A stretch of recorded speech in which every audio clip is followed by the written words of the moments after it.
ಈ ಸ್ಟೋರಿ ತುಂಬ ಚೆನ್ನಾಗಿರುತ್ತೆ. ಯಾರು ಪೂರ್ತಿಯಾಗಿ ಕೇಳಿದವರಿಗೆ ಮಾತ್ರ ಅರ್ಥವಾಗುತ್ತೆ. ಪೂರ್ತಿಯಾಗಿ ಕೇಳಿದ ಪ್ರತಿಯೊಬ್ಬರಿಗೆ ನನ್ನ ಮನಸ್ಸಿನಿಂದ ಕೃತಜ್ಞತೆಗಳು. Thank you so much Kannada life ಸ್ಟೋರಿನಿಂದ. ಇದೇ ಕಾರಣಕ್ಕೆ ನಿಮ್ಮ ಪಾರ್ಟ್ನರ್ ಮೊಬೈಲ್ನಿಂದ ಮೆಸೇಜ್ಗಳನ್ನು ಡಿಲೀಟ್ ಮಾಡಿರಬಹುದು. ನಿಮ್ಮ ಸಂಗಾತಿಯ ಮೊಬೈಲ್ನಲ್ಲಿ ಮೆಸೇಜ್ಗಳು ಇದ್ದಕ್ಕಿದ್ದಂತೆ ಕಾಣುತ್ತಿಲ್ಲ ಎಂದರೆ ಅದಕ್ಕೆ ಬೇರೆ ಕಾರಣ ಇರಬಹುದು.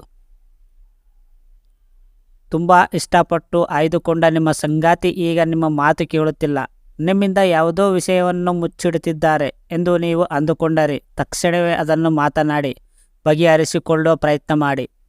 ಇಲ್ಲದಿದ್ದರೆ ಪ್ರತಿದಿನ ಇದು ದೊಡ್ಡದಾಗುತ್ತಾ ಹೋಗುತ್ತದೆ ಮತ್ತು ವಿಚ್ಛೇದನದ ಅಂತಹ ಕೂಡ ತಲುಪಬಹುದು.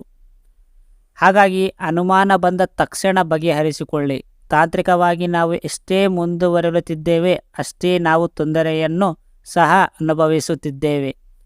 ಇದಕ್ಕೆ ಪ್ರತಿರೂಪ ಎಂದರೆ ನಾವು ಬಳಸುವ ಮೊಬೈಲ್.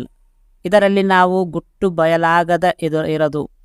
ಒಂದು ವೇಳೆ ನಿಮ್ಮ ಸಂಗಾತಿಯ ನಿಮ್ಮಿಂದ ಮರಿಮಾಚಲು ತನ್ನ ಮೊಬೈಲ್ನಲ್ಲಿರುವ ಸಂದೇಶಗಳನ್ನು ಡಿಲೀಟ್ ಮಾಡಿದರೆ ಎಂದರೆ ಅದಕ್ಕೆ ಈ ಕೆಳಗಿನ ಕಾರಣಗಳು ಇರಬಹುದು. ಜಗಳ ಆಗದೆ ಇರಲಿ ಎಂದು. ಮದುವೆ ಮುಂಚೆ ಯಾರನ್ನು ಸಹ ಅರ್ಥ ಮಾಡಿಕೊಳ್ಳಲು ಸಾಧ್ಯವಿರುವುದಿಲ್ಲ. ಆದರೆ ಮದುವೆಯಾದ ನಂತರದಲ್ಲಿ ತಮ್ಮ ಸಂಗಾತಿಯನ್ನು ಚೆನ್ನಾಗಿ ಅರ್ಥ ಮಾಡಿಕೊಳ್ಳಲು ಅವಕಾಶ ಸಿಗುತ್ತದೆ.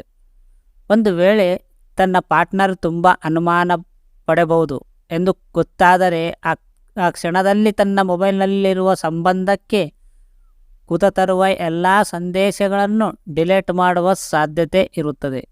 ಇದರಿಂದ ಜಗಳ ಆಗದೆ ಇರಲಿ ಮತ್ತು ಕುಟುಂಬದಲ್ಲಿ ಶಾಂತಿ ನೆಲೆಸಲಿ ಎನ್ನುವ ಉದ್ದೇಶವಿರುತ್ತದೆ. ಪ್ರವೇಶಿಗಾಗಿ ಡಿಲೀಟ್ ಮಾಡಿರಬಹುದು.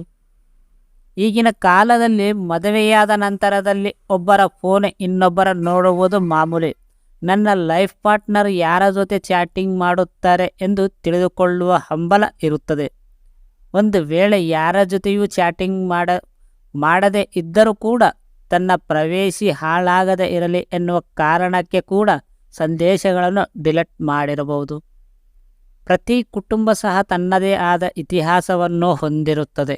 ಕುಟುಂಬದ ಹಿನ್ನೆಲೆಯನ್ನು ತಿಳಿದುಕೊಳ್ಳಬೇಕು ಎನ್ನುವುದು ಕೆಲ ಸಂಗಾತಿಗಳಿಗೆ ತುಂಬ ಆಸಕ್ತಿ ಇರುತ್ತದೆ. ಹಾಗಾಗಿ ಪದೇ ಪದೇ ಇದರ ಬಗ್ಗೆ ಹೇಳುವಂತೆ ಹೇಳುತ್ತಿರುತ್ತಾರೆ.